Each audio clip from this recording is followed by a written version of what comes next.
Kinshasa, Brazza, Angola, partout dans la mokili na cadre de la magazine Mbonda Ekolo to pesibino mbote ya mingi.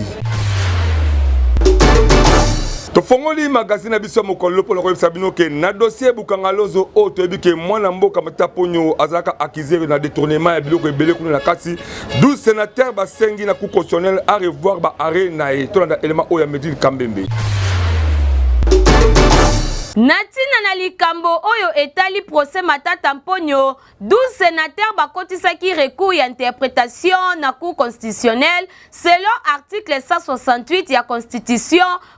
pour annuler arrêt rendu le 18 novembre 2022 na cadre ya affaire Bukangalondo oyo ezali commettre en cause sénateur pe ancien premier ministre Matata Mponyo na Patrice Kitebi oyo azali ancien ministre délégué ya ba finance pe na responsable ya société Africom Christo Kroble. Kasi basinyaki yango le 6 décembre dernier na 12 sénateurs dont Matata Mponyo, recours et interprétation ezalaki réceptionné na cour constitutionnelle après insistance ebele. Pe na recours yango ba sénateur ba rappelaki que na ya liboso oyo ba pesaki le 15 novembre 2021 cour constitutionnelle alobaki que azali incompétente pour na ko juger Matata Mponyo oyo azalaki ancien premier ministre pour na infraction oyo asalaki na tango oyo azalaki na exercice ya fonction na ye. Alors que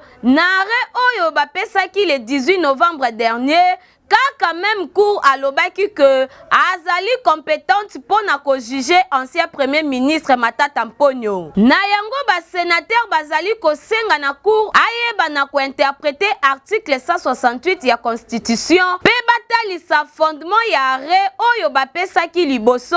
pe baloba non na constitution pe na deuxième arrêt oyo babimisaki le 18 novembre. Kasi sengeli toyeba que Augustin Matata Mponyo ye na ba compreveni na ye bazali poursuivi na justice na likambo oyo etali détournement ya ba deniers publics na cadre ya affaire Bukangalondo. Dossier oyo Eza à suivre. Il faut que maman aussi un peu Bruno Mumbenga au basali ba cadre ya nouvelle élan e kumba makana mwana mboka Adolphe Muzitu basali saki point de presse moko kuna na lemba pour na kolobela politique ya mboka na biso to na élément oyo.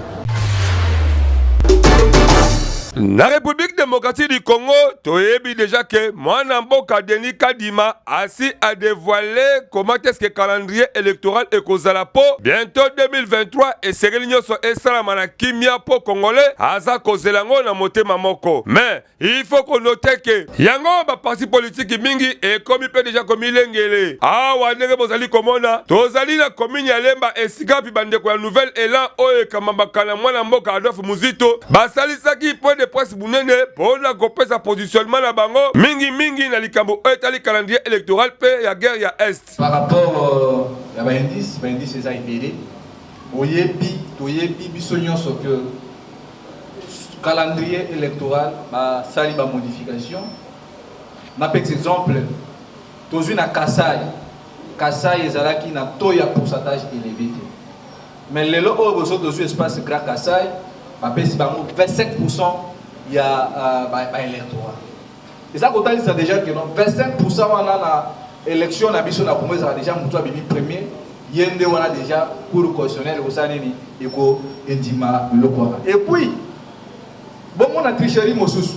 Na Kinshasa a bodozaki na taux ya 19%, ba réduire biso na Kinshasa ba pesi 13%. Cela démontre que même taux ya ba député national na biso à Kinshasa même provincial, beaucoup de monde qui a Kinshasa, il a réduit. Ce qui est dans la province orientale, beaucoup de monde a réduit partout. Il y a l'Assemblée nationale, l'Union César Théâtre. Par quelle base province il y a Kwango, il y a taux élevé à l'électorat que la province il y a Kinshasa. Beaucoup de monde a déjà que tricherie est déjà en cours. Parce que nous sommes en insécurité à l'Est. Tout a été déjà planifié. Parce que nous avons besoin de balkaniser d'une manière, il y a douceur. Nous avons créé une zone tampon, créer une force EAC et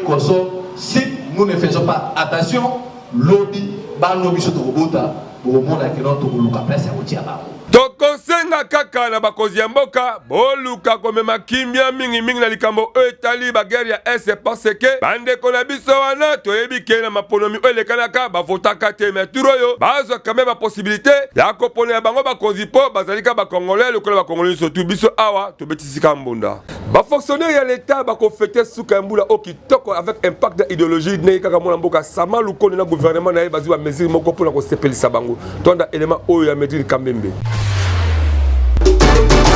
Premier ministre Jean-Michel Sama Lukonde a présidé qui réunion moko hebdomadaire ya comité ya conjoncture économique mokolo ya mercredi 7 décembre na primature. Réunion yango esalemaki na présence ya quelques ministres sectoriels pe gouverneur ya Banque centrale du Congo. Ba principaux paramètres macroéconomiques ya mboka ezalaki examiné na réunion yango oyo ezalaki ko renseigner que ba taux d'échange pe inflation ezali toujours stable. Pe ba réserve ya taux d'échange ba constater que ezali augmenté. Na sima na yango ministre d'État en charge du plan apesaki assurance na oyo etali disponibilisation ya bakoli pona baja pe ba fonctionnaire ya l'État nyonso pona meilleure passation ya ba fête oyo sur le plan ya transport. Comité ya conjoncture économique alobelaki pe likambo oyo etali stock ya carburant oyo selon ministre d'État Mwando Simba alobaki ke ezali suffisant. Kasi sengeli toyeba ke gouvernement azali ko travailler pona ko régulariser rétrocession ya ba province. Le premier ministre Jean-Michel Sama Lukonde a informé ki comité ya conjoncture économique que ministre ya budget pe ministre ya finance bazali actuellement na atelier na ba ministre provinciaux ya finance pe ya budget kuna na Lubumbashi pona ko examiner na profondeur likambo oyo etali rétrocession oyo ezali régi na constitution ya République démocratique du Congo. Na yango comité a décidé si proposition ya premier ministre a renforcer ba mesure na ko suspendre contrôle économique na période ya ba fête pona ko permettre na ba commerçant bayeba na kokitisa ba prix ya biloko mususu awa tobeteli bango kambunda soki ba bourgmestre o ba nommé sika baza rétrocéder te boyeba ke kili bopeto ekozala kaka fouin na fouin mwana mboka chachini ngobila sali kamba malonga tout monde a tout sepela. Magazine Mbonda Ekolo ezali toujours kobeta mbonda par rapport ya ba nomination oyo ya ba bourgmestre ba uti ko tia mikolo yo ebele la kata ville province ya Kinshasa. Ya solo toyebi ke nyonso oyo ezali ka koluka ndenge ni Kinshasa ekoki elata robe lango ya sika mais esengeli koyeba ke ba bourgmestre o balongwe misusu pe bazala la volonté osala musala kitoko commun eloko ezalaka bango ba financement to pe moyen ya ko travailler ezalaka te moyen yango ezali mingi rétrocession ebimaka lisusu te parce que otali basali basanza ebele bazwaka yango lisusu te toyebaka te est-ce que Jajilingo Bilambaka to pe gouvernement central nde bazaka na ba hôtel ya makambo wana mais eloko toyebi ba ONG mingi ebima ekomelaka kokomolaka ba prince ekomelaka ba boulevard pe ezalika ba ONG ya baye bazali ba konzi kuna l'assemblée provinciale topé ba ministre provinciaux mais oh vraiment ezala kitoko te makasi esengeli koyeba ke ba bourgmestre oto sika soki baza rétrocéder te ba kosala kaka échec pe 0 kaka libungu tulu ndenge tolobaka depuis kala 0 na 0 mais po musala esala makitoko esengeli gouvernement central topé provincial po sangisa maele boyeba ko rétrocéder ba bourgmestre oyo po ba travailler en collaboration avec le chef du quartier parce que kin bopeto esengeli ebandela ba balabala esengeli kaka te sala ba boulevard neto zomona ba ONG ezo kombaka kutu na effectif mukeme yoka mbongo ebele ebimaka bo rétrocéder ba bourgmestre bo pesa bango ba moyens financiers e ko permettre que ba eba ko solo ba chef de rina bango pour kin bopeto eza slogan te mais ezala matérialiser selon vision ya mwana mboka Félix Tshilombo Tshisekedi chef de l'état nyonso oyo congolais azo luka po environnement na ezala kitoko ba tifoyini ba maladi ekene misika bino pe ba bourgmestre oboko sika toyebi ke misusu be bauti ba piaka mais boyeba ke conserver nation ezali kota libumula yo te mais kota la souci ya mboka parce que soki osali kitoko na mboka lobi mboka ekore kopase yo d'une manière autre awa tobetika mbonda tozotala ndenge gouvernement akoretrocéder binoa. Jacob Mwamba babengaka mingi nzeta mbila parce que azali mutu moko ya kimia apesaka esengo na quartier Mbamou. Donc ye azali exemple munene o bachef du quartier mingi ville professeur Kinshasa esengeli balanda tolanda reportage otosaleli. Likambo oyo etali kin bopeto na ville province ya Kinshasa tango tolobaka biso magazine Mbonda Ekolo et concernaka beaucoup plus ba chef de rue na ba chef de quartier po bango nde bazali ba pilier central o bavanda la population et koyeba ke population nde bango bato basaka mingi bosoto yango esengaka ba responsable o bazali compétent kosala musala malonga musala kitoko la ville province ya Kinshasa mingi to felicitaka mwana mboka Jacob Mwamba nzete ya mbila po ye asalaka musala na ye kitoko. Jacob Mwamba nzete ya mbila azali chef du quartier Mbamou kuna na Kingabwa azali exemple munene oyo ba chef du quartier mingi ya ville province ya Kinshasa esengeli balanda parce que lelo oyo lokola mwana mboka Fachi Beton auti kosala ba nomination ba bourgmestre sika esengeli pe ba bourgmestre bayeba ba chef du quartier na bango ba chef de rue oyo bazali compétent oyo esengeli ba accompagner bango po Kinshasa bopeto et comme en réalité ezala mixité ezala pe slogan te botela mwana mobali yango yeyo Jacob Mwamba asangisaka ba chef de rue na yenyo surtout chaque lundi mercredi vendredi pe samedi mingi pona kotosa maloba ya bakozi ya ville province ya Kinshasa de manière que kili bopeto emonana. Jacob Mwamba zetambila biso tobeteli yo mbonda parce que sango na yo tope solo ya musala na yo eyokalizala bakonzi umela na yo sa musala kitoko po bolingo ya Congo esengi na baye bazali compétent bakourage lokola yo biso awa tobeteli yo kambonda. Vice-gouverneur Soso Yambuka zéro épave yango monaka chaque samedi chaque mercredi samedi pour les choses obligatoire na oyo etali criminalité Jemi Est badara oyo kumba mangala commanda kuzo bazo sa musala mo kitoko turo kutu bakangi oyo atekaka bombe drogue pe na bameli na yango elekaki ndenge nini. Bandeko oyo bozali komona bavandi silase boye bake baye te na kati église moko po ba délivrer bango kasi ezali nde équipe ya ba o batakisaka pe bamelaka drogue oyo tobengaka bombe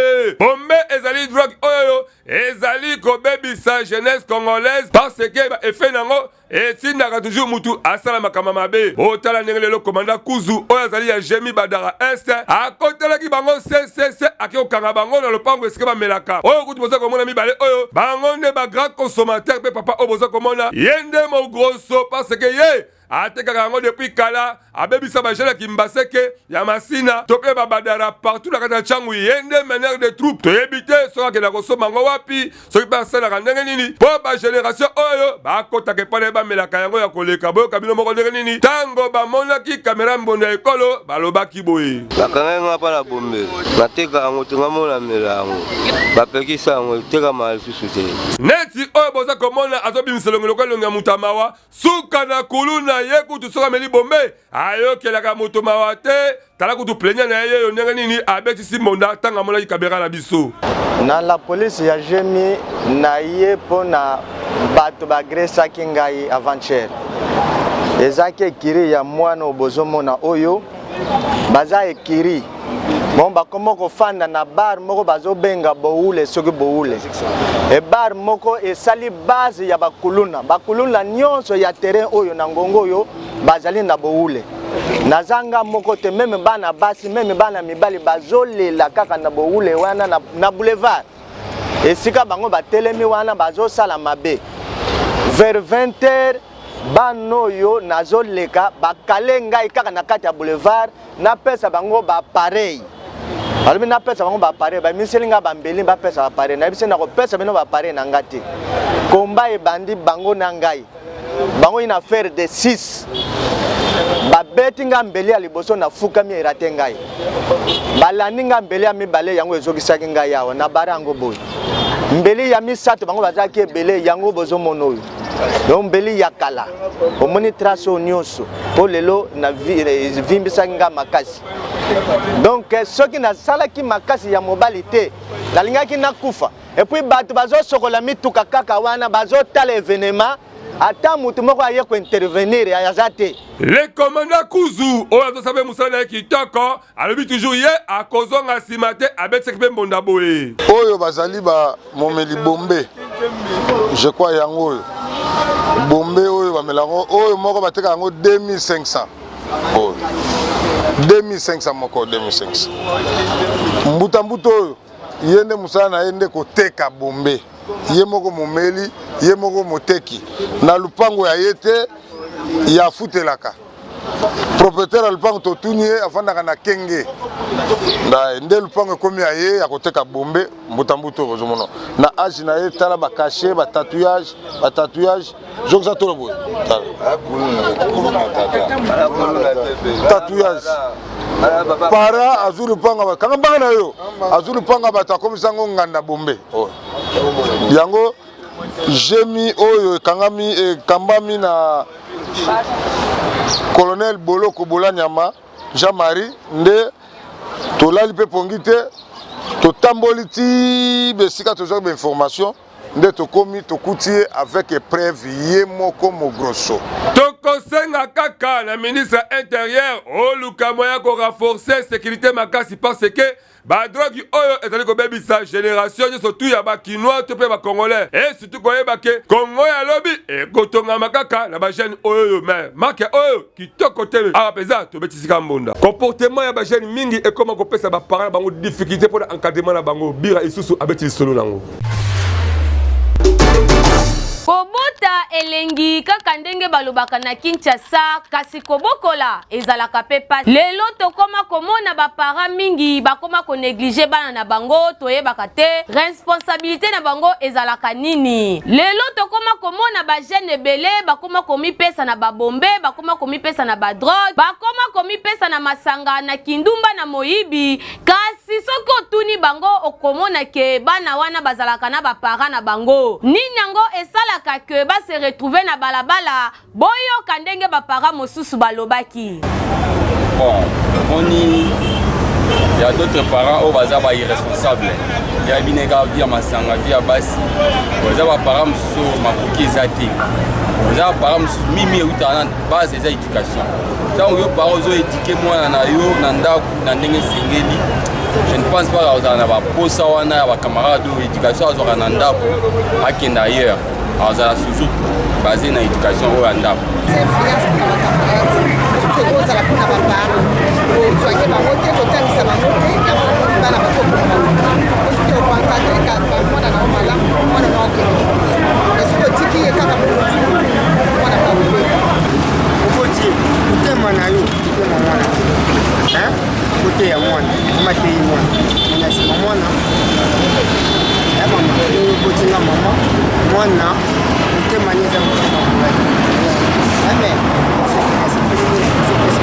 tokosenga kaka na baparents boyeba na korééduke bana na bino malamu kasi pe toyebi ke quelque part bana mosusu pe balekela baparents na mitu bana bongo para soki oremake ke mwana azali koyoka te mema ye lombangu na leta parce que kuna bakopesa ye pe éducation ya malamu kasi biso pe bana esengeli toyeba ke tozali fitiri ya lobi tango bazali kotinda yo na kelasi bazali kolakisa yo musala ezali po na bolamu na yo moko biso awa tobeti mbonda Nzambe asalaka makambo na lolenge na ye botala mwana mobali oyo atanga te me makambo azosala ezokamwisa bato République démocratique du Congo moka etonda bato mayele pe ya bwanya ya ndenge na ndenge botala mwana mobali oyo bozali komona azali artiste monene mais atangele nango kelasi te azali kosala biloko ya kitoko ya bikamwiseli oyo bato batondali ebele bazali kokamwa soki azali génie soki pe mayele yango ayekolaka wapi binomo bozali komona botala bilogi ya bakonzi ya ndenge na ndenge oyo ye asali pe ndako kitoko oyo azali kotonga na cadre toujours ya ba art na ye oyo amesala kosala mutu aboye esengeli vraiment gouvernement akoka pe kozwa bango en charge po base retrouver le bamayele na bango oyo bazali na yango po bazali ba oyo bazali pe capable ya kokende ko défendre Congo na bisika ya ndenge na ndenge boyoka bino moko tango amonaki kamera mbonda ekolo ndenge nini abetisaki mbonda kosala bandeko na ngai ba jeune oyo basalaka misala na bango mais bosenga na ngai mpo na ngai nazoloba nini omoni eloko nazosala bamusu bazomona ngo neti aventure mais naza na capacité ya koengager bato ebele kopesa bango ide oyo tosali baare ya ndenge na ndenge apart ya baprésident naza na milliard ya are oyo ya inspiration ya kotanga te mpona ke baninga bakulu no bino bozobenga wana nazalaka na bango mikolo nyonso oyo nakutanaka na bango bisika bavandaka bamonaka makambo oyo me esengo na bango ezalaka nde balelaka ke papa omoni mayele ozosala oyo tolingi koyeba yango siko mwa ya kolakisa bango eza te puiske naza na makoki te ya kovandisa bango yebake bamelaka shimbok bamelaka biloko na bango me soki nazovandisa bango bazala ata na shimbok akomele te kopesa bien te tokosenga na ministre ya culture et art tala baye basengeli batambola na yo elongo bango oyoyo kobeta bango karate za bango peluka encadrement malamu esalama po lobi tokozala na besoin ya kopose ba art na bango to koexpose yango na bisika ya ndenge na ndenge kaka mpona lokumu ya Congo biso awa tobetele bravo mpe mbonda eyokani mama mami azokonsidere kolela vraiment boyoki ata mawako bomona ye te kara eleki trop omesana kobebisa mbongo na kokaba mingi na baba to mpe moto ya motema malamu oyo amesana kopesa mbongo na badime na baeglise to mpe mpona kosunga kosalisa bato na bahôpitaux partout tala elanga malamu ya kolonda oyo nzambe azokokanisa mpona kopesa yo ya mingi koleka yango oyo mama mami oyo bozali komona azali mama azali kovivre na vie moko ya difficulté impossible na niveau moko okoloba te kaka ndenge boza komona abelisa mwana na meningite depuis abotama ye moko pe azali lisusu diabétique pasi ekanga mama o même esika kovanda ezali te lelo oyo devant caméra ya mbonda ekolo mama mami aleli ngai mama mami nabengi bino kwa naza na pasi naza na mwana oyo abotama na meningite aza mwana ndeko nanga depuis 2006 bakufaka na bamobundu ezala na este wana na mama na ye nga nde natikala kobokola mwano ntango nazalaka makasi nazoluka na bandeki kobokola mwano nazomema ye na kine nde akomaki kovanda me ntango nga moko mpe nakomi maladive makoki eza lisusu te komema ye na kine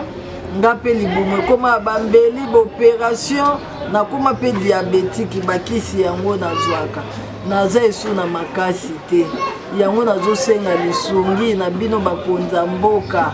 bosunga ngai vraimen nazonga na mwana na kine nasengi badepute bato ya ONG nasengi basango bapaster ya mawa bato nyonso ya mitema malamu oyo ya mawa bakonzi botika nga te bosalisa nga nazonga na mwana na kine bana boye mpe bazalaka na forme na bango soki namemie na kine azwi forme nga mpe napema sala makambo nyonso na bilamba kosumba bilamba kosuba nga mpe bapekisanga basolo wana mpo naza diabétique me shwa eza te naza na moto akosunga ngai te awa naa na famille te esika mpe tovandi atofutelaka nde awa lokola mpe bamonanga nakoma na pasi place ya kokende eza te nde bapesinga mwa geto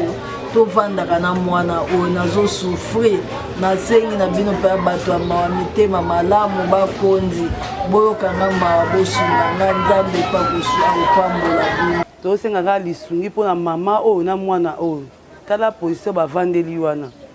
namoni image ozwi mpe mwana yango akoka koloba te babandaki kovanda awa deya balongwa me bato kaka lupango ya mawa bapesi bango esika mama Denise place ozali mawa yokela bango mawa papa Félix tosengi lisungi na yo mpona mwana oyo botika ye te bakonzi bata ONG papa Félix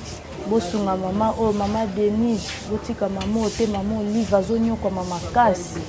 bosunga ye papa Jekoko bosunga ye basala nzambe bapaster botika ye te badepute bosunga ye bapapa baministre nyonso tu bosunga ye tokosenga kaka na baye batonda mitema mawa baye mama mami atangi kombo to pe oyo baye atangi kombo te bozala na motema malamu po elanga ya kolona yango oyo biblia to pe courant elobi yeba kosunga moto na tango ya pasi penza be akopesa yo akofuta yo mingi ya koleka tala mama mami yeyo aleli na bato mitema mawa bosunga ye botika ye te pamba te soki botiki ye ezali pasi pe mawa mingi tosunga mama mia po totiki ye souci. Rubrique ya lelo pona nini boye o bande kwazala angolais na diaspora partout ba congolais ba kinois ya ba limesa kolanda yango mwana mboka ala lozaya de lisoni obeteli biso. Nazo yeba te bato nyoso toko voter bako sala eloko moko te. Bon biso tokolobela makamu mingi ya courant pourquoi courir etambola mabe. Pona nini boye? Pona nini boye? Pona nini boye yango wana nde kitoko. Papa pona nini basi amike bakoma rare na Kinshasa oyo? Eza kaka pasi. Kolandela baninga influence yango ezobusala ke batu babomana ozokende oluki muninga vimbi peut-être ya ngai eza nango original okolanda ke yokoma lokola ngai nzoka papa ya minene bakome bele pona nini bamisoso bawamela vitamine bamiso minene na bango eza ya kimia papa ndo osomona minene okokama na yo yango te mosusu abakisa mwamboma na ye mosusu mpe moki alingi atikala kaka na taille na ye wana. Bon, à part ça, le comme si le bâtiment compte à Bassi. Donc, comment on met la vitamine et les chimiques. Bazomo, na ce qui a vendu moukier, à mon aka, ça ne va pas. Kavimba, mobile bengue, yakacha litoi, Monica. Nazo yeba te bato nyoso toko voter bako sala eloko moko te. Bon biso tokolobela makamu mingi ya courant pourquoi courir etambola mabe. Pona nini boye? Pona nini boye? Pona nini boye yango wana nde kitoko. Baye kala koko tiri Jay Sidemba apesi biso lisoni na caricature lelo. Tango toyebisaka bino ke na ville province ya Kinshasa bakamba transport eyebelaka te soki ezalaka prix nini parce que neti kaka gouvernement provincial na secteur wana transport babeta domaine yango kara toyebaka te soki ministre ya transport azalaka to azalaka te soki mpe azali eske amonaka to amonaka te yango honorable la cadre barondi na ye atambolaki lelo abete so lisoni ni poye moko kimona meso azaki na terrain honorable la kade kotambola na ye aye kokoma na parking eske bazobelela mituka ndenge na ndenge yoka ndenge nini eza kolekana Zando 1500 Zando 1000 francs Zando 1000 francs bino moko bomoni ndenge nini baza kobelela Zando na marque na marque koto azobelela 1000 francs koto 1500 mais bato bakota na mituka 1500 bakomi kokima bakekota na mutuka ya 1000 francs yoka ndenge nini noko azobelela bazokima kalme poro bakozonga soki etondi kuna bakozonga kaka nyonso oyo eza kaka nini prix ya transport eyebalaka te bawoleli bakele kota moins cher parce que bayebi ke kuna masolo eza kitoko me koto mpe bayebisi bango ke soki kuna etondi bakozonga awawa nyonso engilolakisa nini yoka ndenge lisolo ezokontinue différence ya tarif le même trajet honorable akamwe azomona différence ya tarif kaka na trajet moko wana yango alobi boye à chaque temps chaque prix matin midi soir donc prix ya transport eyebalaka lisusu te ntongo eza na prix nango midi prix nango pourquoi prix nango ya kokamwa ya boye esali mpasi makasi komona ke na kati ya ville province ya Kinshasa prix eyebalaka te ntongo eza na prix nango midi prix nango pourquoi prix nango ministre ya transport lamuka mpo oyo ekomi kosa vraimen sonia page rose ya lelo magazine mbonda ekolo esaleli mwana mboka Samuel Buki ya coordonnateur magazine tosembola abiki toza kolia toza komela 4 tabade kwanga mongwele biso mbonda ekolo tozali ya présent parce que 17h ya lelo opesi mbwambwa boye.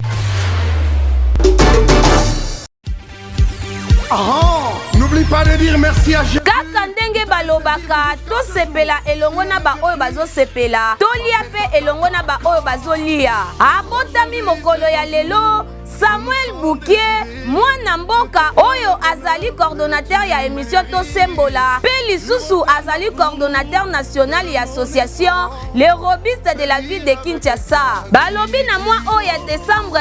Samuel Bukende akangi masolo ya bafete parce que mukolo ya lelo pe na mwa nyonso mobimba o ya décembre tokofete pe tokolia net kaka na filme biso awa na mbonda ekolo tobeteli kaka mbonda mpona koswete ba joyeux anniversaire Vérité, prospérité Merci beaucoup pour vos acquis et belé la carte de la magazine no mbonda ekolo o pesa no masango ya solo to fongoli ba porte da bandero surtout o balingi ba legisa ba sport da bango pe ba annonce da bango boya et belé pour ba prix awa ezali vraiment abordable et surtout vous s'abonner massivement à la chaîne YouTube na biso mbonda ekolo officiel parce que yango zali seul moyen de soutenir biso. Merci na Christian Dewa appelle Ashgar Mouradine et pourquoi pas là bas on tout bazo se payer là bas bonne fête topé là bas ni surtout dans mon koya lelo ngala bilo to prochainement soki kolo yesu azongiti. Thank you.